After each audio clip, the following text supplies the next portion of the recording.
Hello and welcome to this Aloha Community Library video tutorial on how to create an e-access library card from your computer at home. Washington County Cooperative Library Services offers a lot of online resources that are great at any time, but they're especially useful right now since all our public libraries, including ours here at Aloha, are closed due to the coronavirus situation. However, we know that if you're not used to using a computer, it can be really intimidating to try and figure out how to start accessing these services. If you already have a library card from any of the libraries in our county, access to our online resources is automatically included with that card. But if you're a resident of Washington County, Oregon, and you do not yet have a library card, you can still get access by signing up online for an e-access card. In this video, I will be breaking down exactly how to do that into the very basic steps for you. To begin, you will need to open an internet browser. I'm going to use a common internet browser called Google Chrome, but you can use whatever browser you're most comfortable with. This might be Mozilla Firefox, Internet Explorer, Safari, Microsoft Edge, or another browser. To open the browser, I'm using my mouse to move the mouse pointer over the middle of this desktop icon. Then I'll double-click on the icon, that is, I'll make sure the mouse stays completely still while I rapidly click the left mouse button twice in a row. This is a motion that it can take some practice to get comfortable with. If you're having trouble with it, you can also click once on the icon with the left mouse button, and then hit the Enter key on your keyboard instead. Either of these methods will open a browser window. Now, to get to the E-Card Signup page, I'll need to click in the address bar. That's this bar here up near the top of the browser window. Because it's empty right now, I'll just move my mouse pointer over it and click the left mouse button once to make sure it's selected. If there were already a web address in the bar, I would need to delete that before entering the one I want to go to, which is WCCLS.org. I'll use my keyboard to type it in. If you start to type and no text appears in the address bar, try again clicking to select it. Now that I've finished typing in the web address, I'll hit Enter on my keyboard to go there. Okay, so here I am at the home page for all Washington County Library Services. To get to the part of this website where I can sign up for an e-access card, I'll use my mouse to move the pointer right on top of the words Library Card like this, and use the left mouse button to click those words once. That opens this menu of options that just appeared on the screen. And you can see that as I use my mouse to move the pointer over those options, it highlights the one I'm pointing at. I'm going to highlight this option that reads Apply for a Library Card Online, and once it's highlighted, I'll click the left mouse button once to select it. So now you can see that it's taken me to a new page of the website. This page sometimes gets updated, so don't worry if it doesn't look exactly the same for you as it does here in this video. Like a lot of web pages, this one has more information on it than can all be shown on my screen at one time, so I'm going to need to scroll down to view more of the page.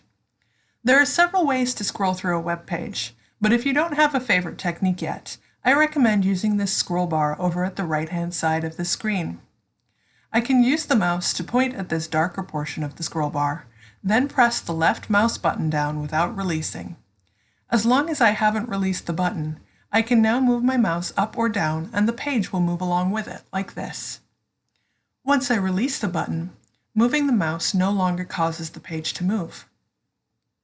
So to sign up for an e-access card, I will need a valid email address that I have access to and a home address in Washington County, Oregon. And just as a reminder, if you already have a WCCLS library card, you can already use that card to access our online resources, so you don't need to create a new one. Now you can see I've scrolled down to the part of the page where I need to enter my information to sign up. Anything with a little red asterisk next to it is required information. The rest will be optional.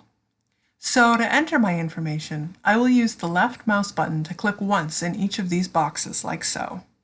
When a box is selected, it will have this little blue outline as well as this little blinking cursor in it. That shows that it's ready for me to start typing.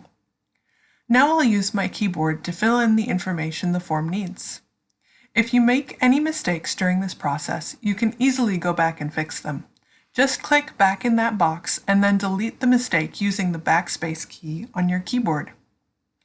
You can see that because this is a demonstration card I'm creating for the purposes of this tutorial, I'm putting in a fake last name, but you should make sure to complete the form with your accurate real-life details.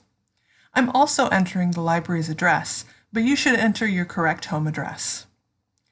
Sometimes the form gives you a pre-selected list of answers to choose from for a question. That will look like this one here. To look at my choices, I'll point at this arrow icon with my mouse and click my left mouse button once. Now I can see the available options, and I'll use my mouse again to select the one I want and click on it once with the left mouse button.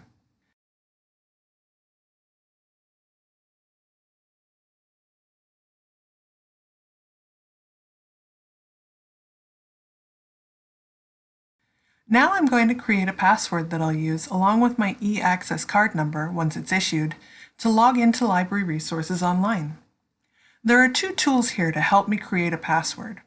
The first is this little blue information bubble. All I have to do with this is point at it with my mouse pointer. I don't even have to click on it, and it displays this list of criteria that my new password will have to meet.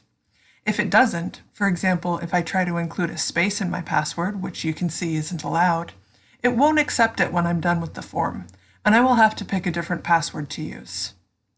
The other tool for this step is this symbol that looks almost like a little I. I'll enter a few letters here to demonstrate what the I does. Here you can see that the letters I'm entering are protected from viewing. They're all just these little black dots in both password fields. But now if I click on the I, that will show me what I've typed, so I can fix any typos or errors. I can also click on the I again to switch the display back to its protected viewing mode.